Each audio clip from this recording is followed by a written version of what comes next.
My fiancée told me, "You're too paranoid." Then I checked our Ring camera. She was letting someone in at 2:37 a.m. He said, "Same time tomorrow?" The first time I heard the noise, I told myself it was the wind. It was easier that way. Our neighborhood was quiet, the kind of suburban stretch where people left Christmas lights up until March and jogged with headlamps at dawn.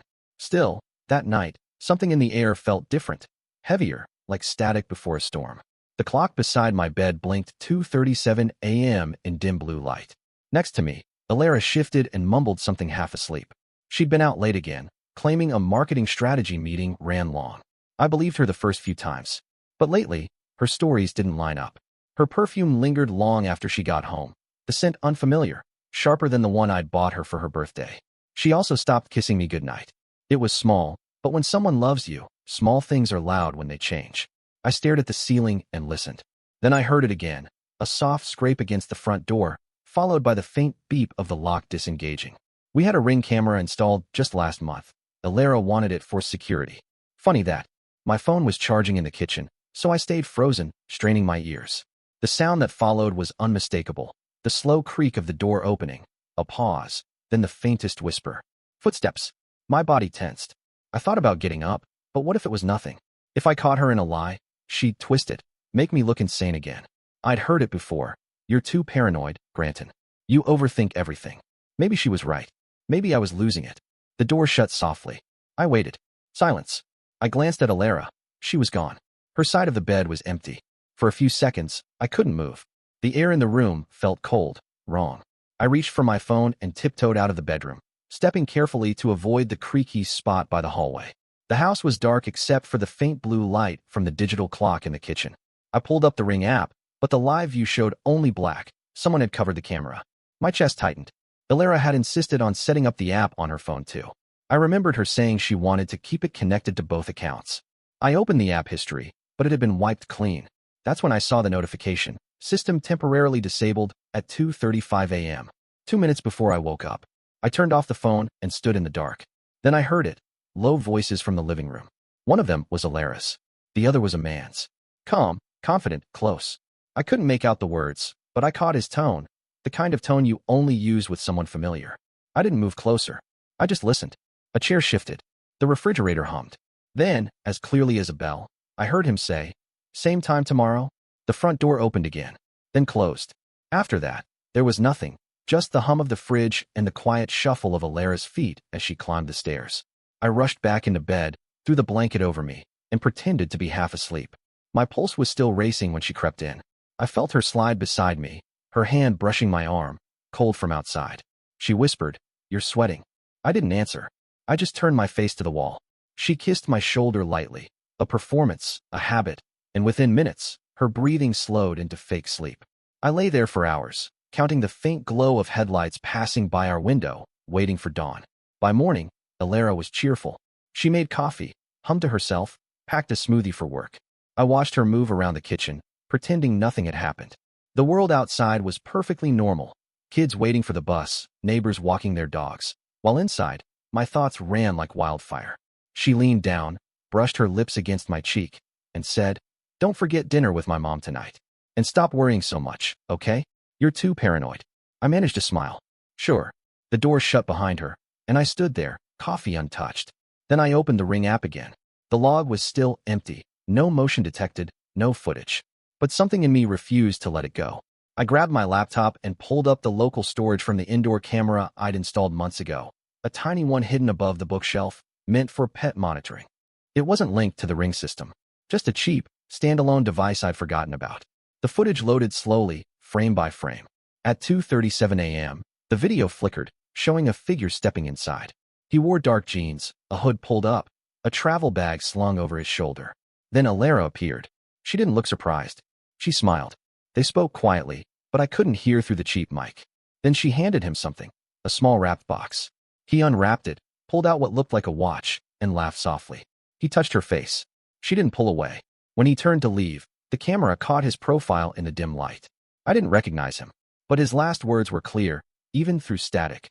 "Same time tomorrow?" Then the door closed, and Alara stood there for a moment, hand still on the handle, like she was savoring it.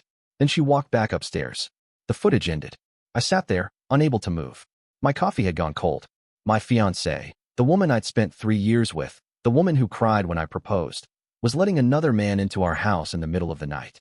And she had the audacity to call me paranoid.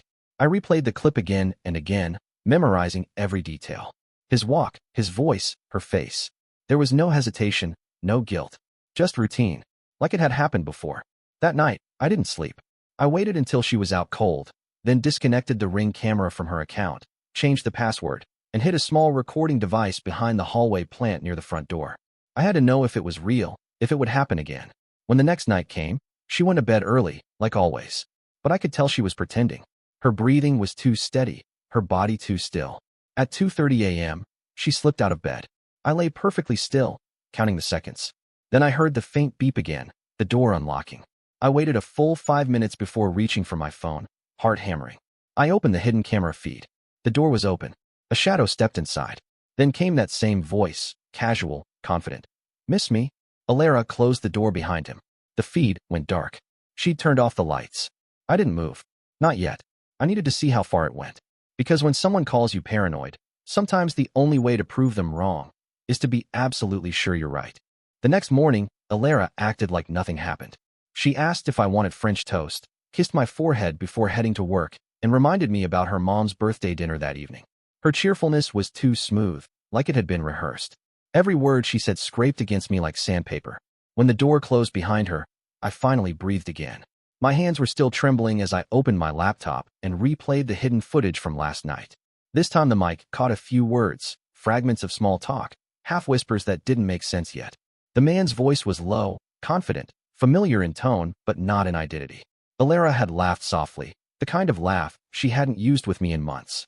Then, at the end of the video, the same phrase again, "Same time tomorrow." That line played over and over in my head all day. He wasn't sneaking in by mistake or out of impulse. He had a schedule. This was organized, habitual. I made up my mind. If she could plan her lies, I could plan my truth. By afternoon, I drove to an electronics shop across town, one she'd never recognize. I bought 2 miniature cameras, both disguised as household items. One a USB wall charger, the other a decorative lamp base. The salesman joked about catching raccoons in the yard. I smiled back, pretending to laugh. That evening, Alara texted to say her mom had caught the flu, and the birthday dinner was postponed. I replied that I was working late. Neither of us believed the other. At 8 p.m., I told her I'd be staying at the office overnight to finish a report. She seemed relieved, almost too relieved. "Don't overwork yourself," she said, touching my arm in passing. Her nails brushed the fabric of my shirt and left a faint scratch across my skin. I left, drove a few blocks away, then parked behind a row of trees with my headlights off. I could see our front porch faintly through the branches. The streetlights made small halos on the asphalt. Inside the house, the lights flicked on in the living room, then off. At 2:30 a.m., the motion detector on my phone buzzed. One of the hidden cameras had activated. The feed loaded. Alara stood by the door, hair down, barefoot, wearing the robe I'd bought her last Christmas. The door opened quietly, and a tall figure stepped in, his face partially shadowed by the porch light. He leaned in like he owned the place. Alara reached for him immediately. They whispered, too softly for the mic, but his voice was clear enough this time to identify. I knew that voice. I'd heard it once before, over speakerphone, during a dinner when Alara had been showing me photos of her office party. He was her manager, Corvin, the regional head of marketing, the one who sent her late-night emails and urgent calls about presentations. The same man who told me I was lucky to have such a dedicated woman. My hands went cold. They stayed together for half an hour. When he finally left, Alara wiped the counter, turned off the lights, and reset the Ring system before returning upstairs. It was surgical, rehearsed. I watched the footage again until dawn.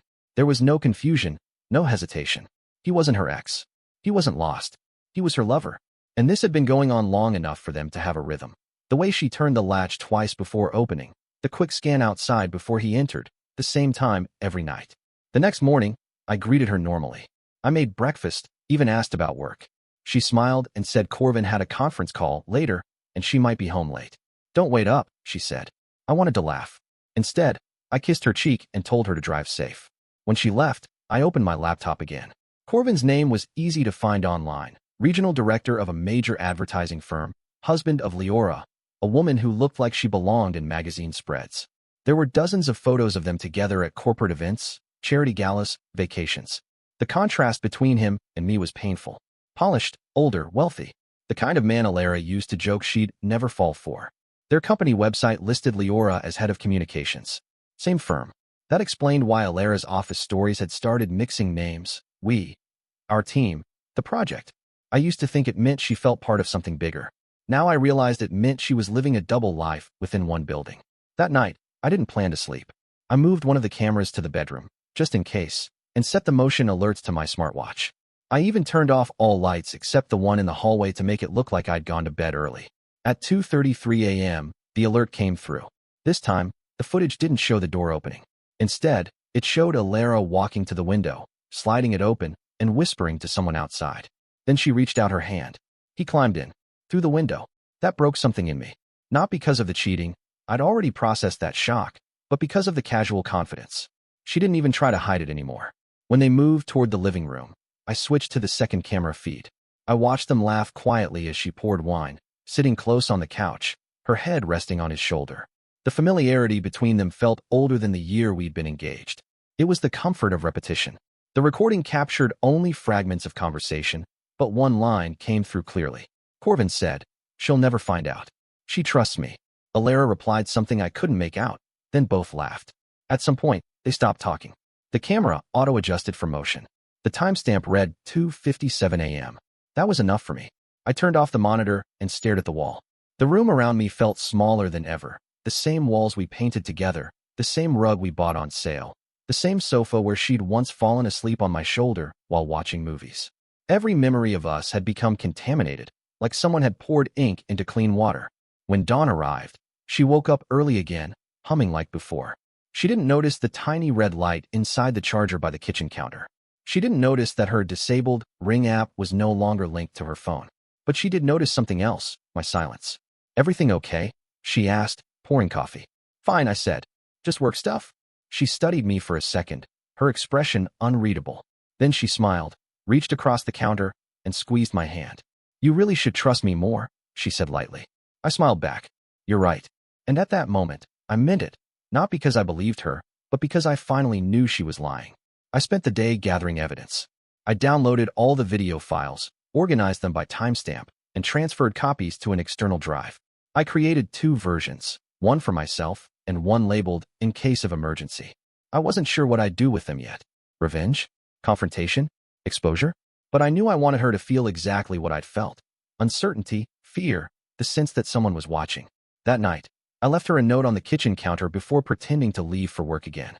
It said simply, "Don't wait up. I trust you." Then I parked nearby again, waiting. At 2:37 a.m., right on cue, she appeared at the door. But this time, before she could open it, the porch light flickered on, remotely triggered by me. She froze, hand on the handle. The man's silhouette stood outside, confused. They both looked around, uncertain.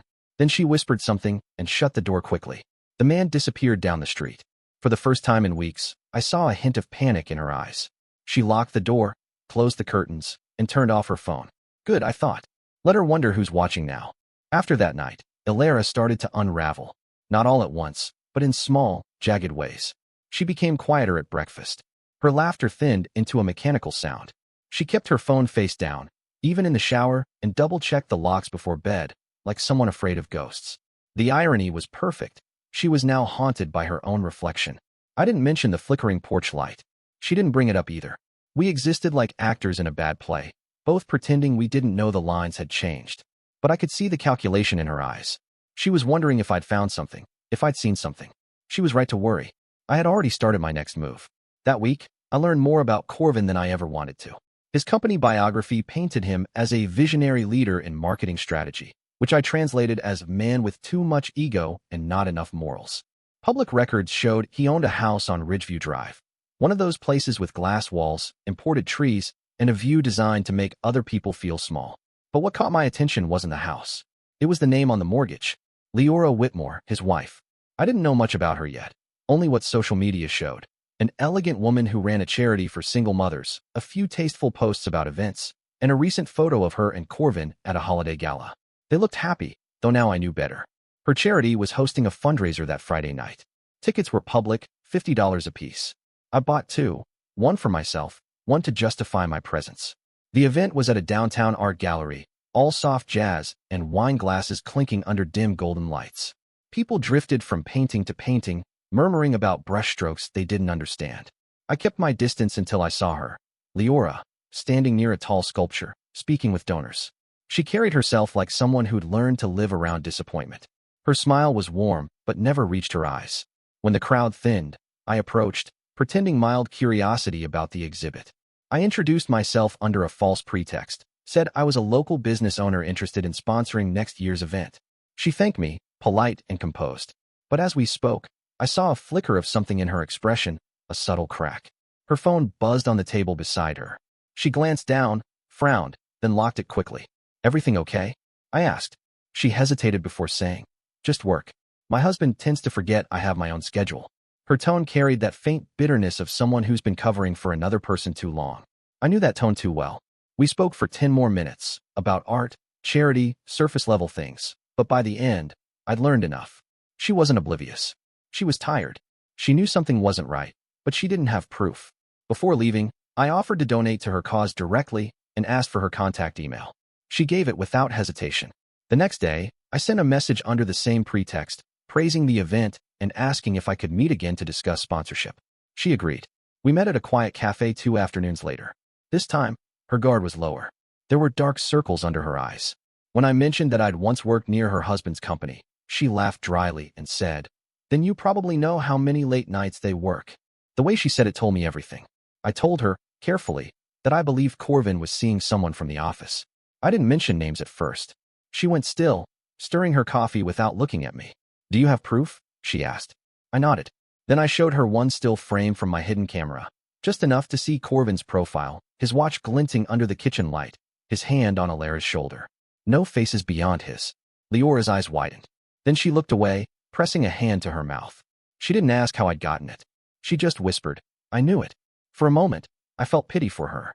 Betrayal is an equalizer. No matter how different people are, it breaks them the same way. When she calmed down, she asked the woman's name. I told her, "Alara." Her expression changed from pain to disgust. "She's in my husband's division," she said quietly. "I met her once." She smiled like a politician. We sat in silence for a while, the hum of espresso machines filling the space. Then she looked at me again and asked, "What do you want to do?" That question hung between us, heavy and deliberate. I told her I didn't want revenge. I wanted exposure. She nodded slowly, eyes narrowing with purpose. "Then let's give them the stage they deserve." Over the next week, we planned everything in secret. Leora knew the internal schedules, the HR calendar, upcoming performance reviews, office events. There was a mandatory staff retreat coming up, a weekend conference where department heads would present updates and team goals. Corvin was slated to give a keynote speech. Alara was handling the presentation visuals. Perfect. Leora reached out to a contact in HR, subtly hinting that her husband's department needed a compliance review due to irregularities. That meant the company's IT security would automatically audit work accounts and emails for inappropriate communications. It was standard procedure, but deadly for cheaters who mixed business with pleasure. Meanwhile, I prepared my own insurance. I compiled every timestamp, every clip, every shred of evidence into a folder labeled Midnight Meetings. I attached one copy to an anonymous email draft addressed to the company's ethics board. Another went to Leora, in case something happened to mine. Alara, meanwhile, began cracking under invisible pressure. She started sleeping in the guest room because of my snoring. She took calls outside. She deleted texts mid-swipe if I entered the room. Once, I caught her staring at the front door camera for a full minute before switching it off again. When she left for work, she lingered longer by the mirror, like she was rehearsing calmness. But her hands trembled. I could almost hear her thoughts. What does he know? How much did he see? Friday arrived. Leora sent me a message that morning. 3 words. Audit scheduled Monday. That meant Corvin and Alara had the weekend to hang themselves. That night, I told Alara I'd be visiting my brother out of town. She barely reacted, just nodded, distracted, scrolling through her phone. I drove 3 blocks away, parked again, and waited. At 2:37 a.m., right on schedule, Corvin's car pulled up. But this time, Alara didn't open the door. She stood by the window, arms folded, talking through the glass. The camera's mic caught fragments. Her voice was sharp, impatient. She said something like, "You promised, and it's not enough." Corvin raised his voice slightly, saying something about timing and risk. That's when I realized it wasn't just an affair. She'd been leveraging him, using their relationship to get promotions, bonuses, maybe more. She was blackmailing him. The argument ended abruptly when she opened the door halfway, took a small envelope from him, and shut it again. He left without looking back. I stared at the footage, stunned. She hadn't just betrayed me. She'd built an entire system out of it. The next morning, Leora called. She sounded composed, almost peaceful. "I have everything I need," she said. He's been forwarding company funds to her through expense reports. They found the receipts. That afternoon, Corvin was suspended pending investigation. Alara didn't come home that night. I didn't call her. I didn't need to.